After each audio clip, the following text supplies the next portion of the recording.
Buenas noches, mis hermanos y hermanas en Cristo. Todos los días yo me levanto a la 1:30 de la mañana para preparar un mensaje y lo envío a las 3 de la mañana del lunes a viernes. Aquí estamos en la casa de Dios y aquí tenemos servicios todos los domingos a las 1 p.m.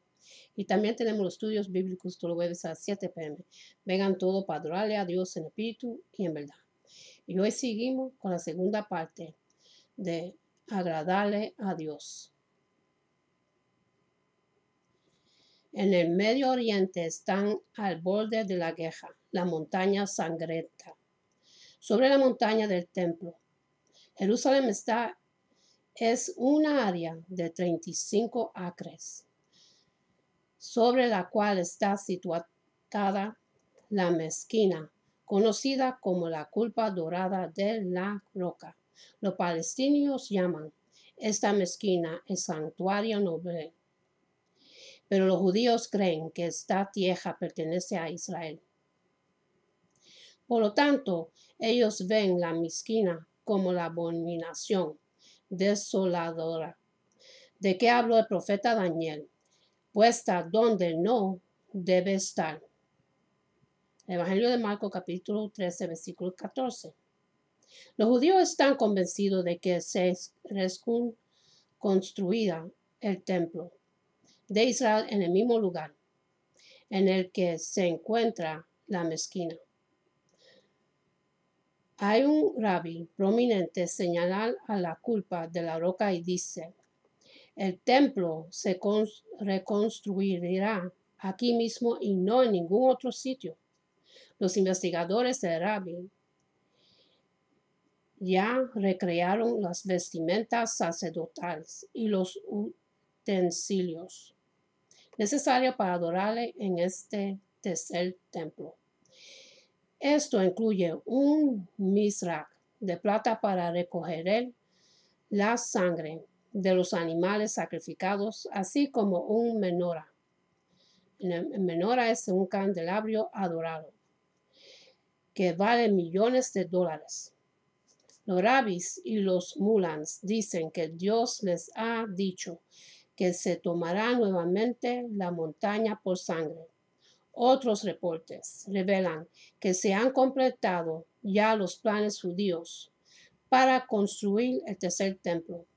Algunos observadores temen que judíos ortodoxos militantes ya están cavando a través de túneles subterráneos construidos por Salomón para explotar la mezquina. Mientras tanto, los palestinos han declarado que pronto Jerusalén sería su capital.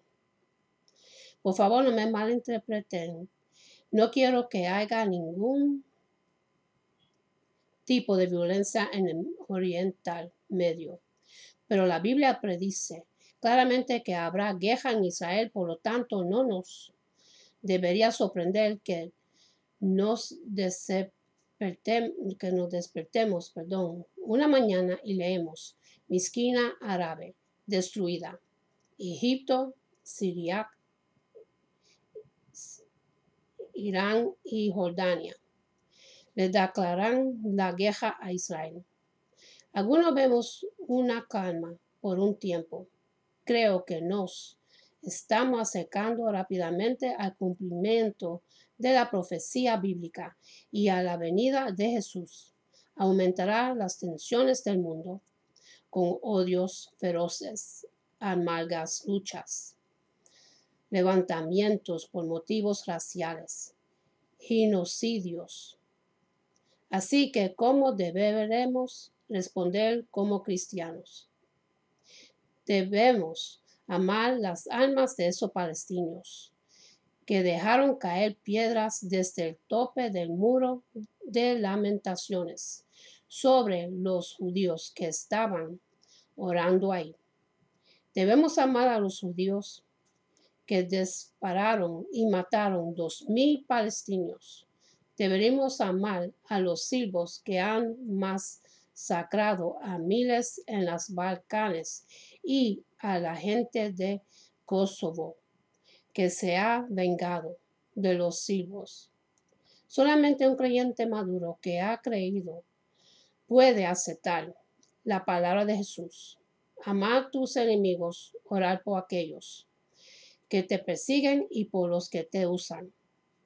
Si tu enemigo tiene hambre, dale de comer. Te pregunto, ¿puedes imaginarte pasando un mes en un hospital palestino cuidando y alimentando soldados que quieren destruir a Israel? ¿Puedes mantener sus prejuicios en control cuando lea reportes inflamatorios? En los próximos días, tendrás el mismo espíritu que estaba en Cristo, que dijo mientras era crucificado: Padre, perdónales porque no saben lo que hacen. Si quieres caminar como Jesús anduvo, no puedes permitir que tus pasiones humanas se inflamen por los titulares. Cristo murió por cada alma en esta tierra, incluyendo los doctores de los abortos, asesinos, violadores, abusadores de niños. Y ahora mismo nuestras cárceles están llenas de convictos que han llegado a ser poderosos testigos de amor del Salvador de Jesús, porque alguien les amó a pesar de sus pecados. Puedes saber que estás creciendo en gracia si puedes orar por aquellos que el mundo odia. Mientras oímos de cosas terribles que están ocurriendo, nos debemos enfrentar contra todos los prejuicios que se levantan nosotros y declarar: tomo la autoridad de Cristo sobre esto. Voy a amar a la humanidad como mi Señor la ama. Aquí está una gran promesa que pone a descansar todos nuestros sentimientos de duda y incertidumbre. No has sabido, no has oído que el Dios eterno es Jehová, el cual creó los confines de la tierra. Él da esfuerzo al cansado y multiplica las fuerzas al que no tiene ningunas.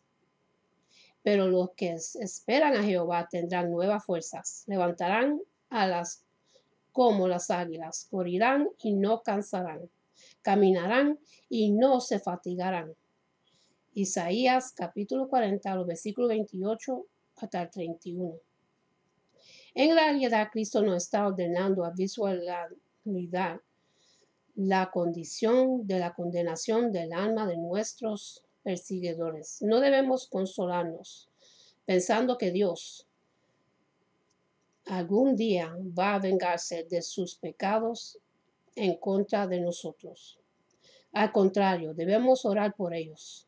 Debemos tratar de derribar cualquier pared que les pueda condenar y poner delante todo esfuerzo para construir un puente hacia ellos. Jesús prometió: a quienes remitiréis los pecados de él son remitidos, y a quien se los restauraréis les son retenidos.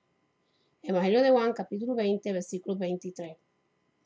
Remitir significa olvidar totalmente, renunciar, poner a un lado. Claro que nadie puede remitir los pecados de alguien contra Dios. Solo Cristo puede hacer esto a través de su obra en la cruz. Pero podemos remitir aquellos pecados que han sido cometidos contra nosotros. Jesús está diciendo: si tú remites este pecado contra ti, y yo le remitiré en el cielo. Perdonaré a tu enemigo por ti. Orar por los que te usan y te ofendan. Vemos esta orden ilustrada en las responsabilidades del sumo sacerdote. Primero, la ley requirió que un sacerdote hacía el sacrificio y lo pusiera en el altar para tratar con el pecado de la gente. Y segundo, el sacerdote debería orar por la congregación y actuar como intercesor de ellos. Este trabajo sacerdotal fue demostrado en la cruz. Jesús hizo ambas cosas Primero hizo un sacrificio por el pecado con un propio cuerpo. Luego oró por el perdón de la gente, incluyendo a sus propios perseguidores. Y ahora mismo, Cristo está intercediendo por sus enemigos. Si alguno hubiere pecado, abogado tenemos para con el Padre, Jesucristo el justo. El 1 de Juan, capítulo 2, versículo 1. Es un abogado aún para aquellos que te han perseguido y abusado. Así que, si Él está intercediendo por sus almas, ¿cómo puede seguir siguiendo su enemigo? Es simplemente imposible. ¿Cuán importante es perdonar y bendecir a nuestros enemigos? Pablo escribe, deja lugar a la ira de Dios. El libro de Romanos, capítulo 12, versículo 19. En resumen, él está diciendo, sufre lo malo que te hagan. Ríndelo y sigue adelante. Ten vida en el espíritu, pero sí, rehusamos perdonar las heridas que nos han hecho. Tenemos que encargar las siguientes consecuencias. Nos haremos más culpables que la persona que nos hirió. La misericordia y gracia de Dios hacia nosotros serían cortadas. Entonces, según las cosas comienzan a marchar mal en nuestras vidas, no entenderemos por qué estamos en desobediencia. Las vejaciones de nuestro perseguidor, contra nosotros continuarán robando nuestra paz. Él se convertiría en el triunfador, teniendo éxito en darnos una herida permanente y se irá riéndose mientras nosotros continuando él viviendo en ira. Porque Satanás triunfa en llevarnos a pensamientos de venganza. Podría entonces dirigirnos a pecados de mortandad y cometeremos transgresiones muchos, más terribles que estas. El escritor de los Proverbios aconseja. La cordura del hombre tiene su furor y su honra es pasar por alto la ofensa. El libro de Proverbios, capítulo 19, versículo 11. En otras palabras, debemos hacer nada hasta que nuestra ira haya pasado. No debemos hacer una decisión a dar seguimiento a cualquier acción mientras estamos airados. Además, traemos gloria a nuestro Padre Celestial cuando ignoramos heridas y perdonamos los pecados hechos a nosotros. Cuando hacemos esto, nuestro carácter se edifica. Ya hemos leído que si reaccionamos como Jesús lo hizo, Jehová te lo pagará. El libro de Proverbios, capítulo 25, versículo 22. Cuando perdonamos como Dios perdona, Él trae revelación de favor y bendición como nunca hemos conocido. ¿Qué es el amor de Dios? En realidad, es simplemente una actitud de afecto y calidez. La Biblia tiene una respuesta que puede sorprenderle. La Biblia nos habla constantemente de la importancia del amor en nuestras vidas. De hecho, el 1 de Juan, capítulo 4, versículo 16, incluso nos dice que Dios es amor. Además, las escrituras también nos exhortan a buscar la perfección del amor de Dios en nuestras vidas. Pero, ¿qué es el amor de Dios exactamente? ¿Y cómo se desarrolla? ¿Es realmente posible amar como Dios lo hace? Algunas personas describen este tipo de amor como amor altruista, pero ¿es el amor altruista el amor de Dios? ¿De dónde proviene el amor divino? El amor es un sentimiento exclusivamente humano que no puede reducirse a un producto de la evolución, más bien es algo que proviene directamente de nuestro Creador. Como leemos en el libro de Génesis, capítulo 1, versículo 26, Dios creó al ser humano a su imagen y semejanza, y dado que tenemos la capacidad de amar y fuimos creados a imagen de Dios, ¿quién más que Él podría ser la fuente de amor? Jesucristo, cuando vino a la tierra como Dios en la carne, nos dejó el ejemplo perfecto del amor de Dios. El día anterior a su dolorosa flagelación y muerte en la cruz, Cristo describió el amor más grande que un humano puede expresarse diciendo: nadie tiene mayor amor que este, que uno ponga su vida por sus amigos. Evangelio de Juan, capítulo 15, versículo 13 y 6. Versículo 13. Pero si bien este tipo de amor es sin duda admirable, el amor de Dios va mucho más allá. Como Cristo también explicó en los comienzos de su ministerio, amar a nuestros enemigos y amigos no es suficiente para tener el amor de Dios. La magnitud del amor de Dios. En el Evangelio de Mateo, capítulo 5, los versículos 43 hasta 46, Jesucristo nos dice: osteis que fue dicho, amarás a tu prójimo y aborrecerás a tu enemigo. Pero yo os digo, amar a vuestros enemigos, bendecir a los que os maldicen, hacer bien a los que os aborrecen, y orar por los que os ultrajan y os persiguen, para que seas hijo de vuestro Padre que está en los cielos, que hace salir un sol sobre malos y buenos, y que hace llover sobre justos y injustos. Porque si amáis a los que os aman, ¿qué recompensa tendrás? ¿No hacen también lo mismo los publicanos? Pero no solo lo predicó, sino que además lo practicó, a ser el único ser humano libre de pecado. Cristo no merecería morir, porque la paga del pecado es muerte, mas la divinidad de Dios es vida eterna. El libro de Romanos capítulo 6, versículo 23. Por el contrario, estaba en todo su derecho de pedir la vida eterna.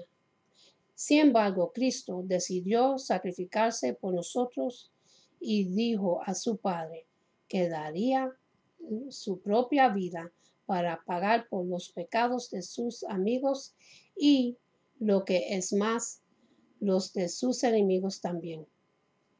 Este increíble ejemplo es indispensable para comprender el amor de Dios aún en la agonía de su crucifixión.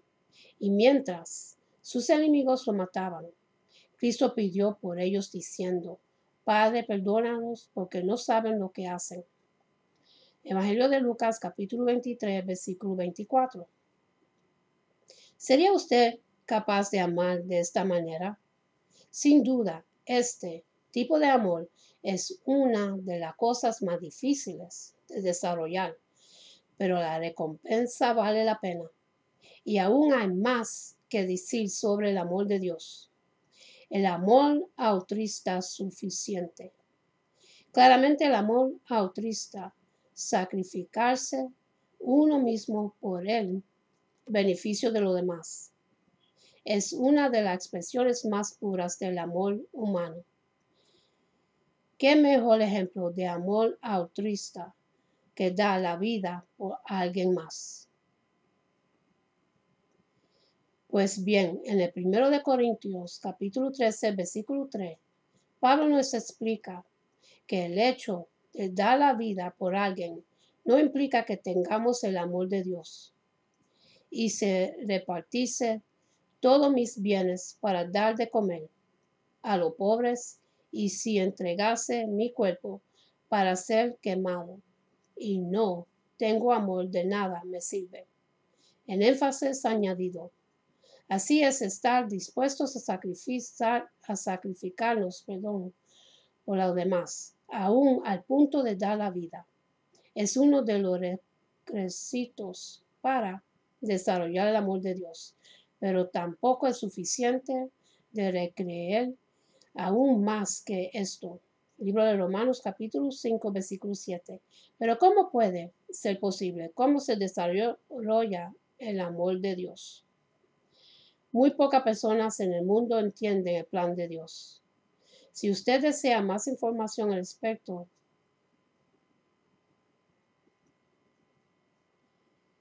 en pocas palabras, este plan comienza en el ofrecimiento de la vida eterna para todos, ser humano. En esto se mostró el amor de Dios para con nosotros, en que Dios envió a su Hijo unigénito al mundo para que vivamos por él. El primero de Juan, capítulo 4, versículo 9. Como vemos, Dios expresa su amor a darnos la posibilidad de formar parte de su familia espiritual y vivir eternamente. ¿Qué espera Dios de nosotros?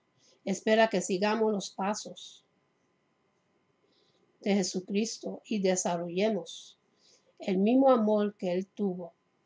Que el Señor camine en vuestros corazones al amor de Dios y a la paciencia de Cristo. Como Pablo bien nos aconseja en el primero de Tesalonicenses capítulo 3, versículo 5. Pero ¿en qué consiste esta transformación? El primer paso es reconocer que Dios existe. ¿Existe Dios? Luego, reconocer que la Biblia es la palabra de Dios. ¿Es la Biblia veraz? Y por último, debemos estudiar su palabra y obedecerla. Consulte los 10 mandamientos. El que guarda su palabra, en este verdaderamente el amor de Dios se ha perfeccionado. Por eso sabemos que estamos en él. Primero de Juan, capítulo 2, versículo 5. Jesucristo expresó el amor de Dios, no solo muriendo por la humanidad, sino también viviendo para nosotros. En nuestros casos, expresar este tipo de amor significa vivir como Él vivió. Cuando uno de los líderes judíos le preguntó cuál era el mandamiento más importante, Jesús le dijo: amarás al Señor tu Dios con todo tu corazón y con toda tu alma y con toda tu mente. Este es el primero y grande mandamiento. Y el segundo es semejante: amarás a tu prójimo como a ti mismo. De estos 2 mandamientos dependen toda la ley y los profetas. Evangelio de Mateo, capítulo 22, versículo 37 hasta 40. Con esta respuesta, Cristo sintetizó la esencia de los 10 mandamientos. Los primeros 4 describen formas prácticas presentes en nuestro diario vivir, en que expresamos amor a Dios cuando nuestro corazón, mente y alma están enfocados en amar al Creador. Y los 6 últimos describen cómo debemos expresar amor hacia los demás, ya sea con nuestros pensamientos o con nuestras acciones. En otras palabras, los mandamientos de Dios son su amor en acción. Tanto el amor que debemos expresarle a Él como el que debemos expresar a los demás. Sus leyes nos ayudan a comprender y practicar su amor en nuestra vida. El libro de Romanos capítulo 13, versículo 8 hasta el 10. Vivir por quienes amamos. Por increíble que parezca, Dios espera que alcancemos la perfección llegando a tener el mismo amor que Jesucristo tiene, un amor tan grande que si lo llevó a morir, no solo por sus amigos o sus futuros seguidores, sino por la humanidad entera. Más aún lo lleva a guardar los mandamientos de Dios a la perfección durante toda tu vida. Este es el tipo de amor que nosotros deberíamos desarrollar. y hacerlo debería ser el propósito de nuestras vidas. Si bien es cierto que nunca lograremos ser perfectos en el amor, como Dios es en esta vida, Dios quiere que esa sea nuestra meta y el camino hacia el amor de Dios requiere de nuestra dedicación para conocer y obedecer su palabra. Pues este es el amor a Dios, que guardemos más sus mandamientos y no son gravosos. El primero de Juan, capítulo 5, versículo 3. ¿Conocemos realmente la palabra de Dios o solo creemos conocerla? En el mundo, los actos heroicos del amor y sacrificio son recompensados con medallas, premios, honores o incluso monumentos. Pero Dios nos ofrece algo mucho más grande. ¿Le gustaría saber más al respecto? No pierda la oportunidad de descubrir lo que la Biblia enseña acerca del amor de Dios, su palabra y el plan que Él tiene para usted. La vida le sorprendería. Y con esto termino, mis hermanos. Y para los que quieren recibir a Jesucristo en su corazón, para que puedan recibir la promesa que Él nos da para vivir por toda la eternidad, y también para que su nombre esté escrito en el libro de la vida. Repitan conmigo la oración de salvación y dice así: Padre Celestial, en el nombre de Jesús, yo me arrepiento de mis pecados y abro mi corazón para que Jesús venga dentro de mí. Jesús, tú eres mi Señor y Salvador. Creo que muriste por mis pecados y se levantó de los muertos. Lléname con tu Espíritu Santo. Gracias, Padre, por salvarme. En el nombre de Jesús. Amén. Y para los que se alejaron del camino de Dios, lo único que tú tienes que hacer es confesarle su pecado y arrepentirte. Y Él te recibe con los brazos abiertos porque no quiere que nadie perezca. Y encerrar voy a ser el Padre nuestro y continuar con una oración de bendición para el pueblo de Dios. Padre nuestro que está en los cielos, santificado sea tu nombre. Venga su reino. Hágase su voluntad en la tierra como en el cielo. Danos hoy el pan de este día. Y perdona nuestras deudas como nosotros perdonamos a nuestros deudores. Y no nos dejes caer en la tentación, sino que líbranos del malo. Amén. Y esta oración Jehová se la entregó a Aarón y a Moisés. Y se consigue en el libro de Números, capítulo 6, versículo 24 hasta 26. Dice así: Jehová te bendiga y te guarde. Jehová haga resplandecer su rostro sobre ti y tenga de ti misericordia. Jehová hace sobre ti su rostro y ponga en ti paz. Con esto lo dejo, mis hermanos. Que Dios me lo bendiga y me lo guarde. Que tenga una buena noche y un buen amanecer. Y acuérdense a darle gracias a Dios por otro día más de vida. Y hasta la próxima. Amén.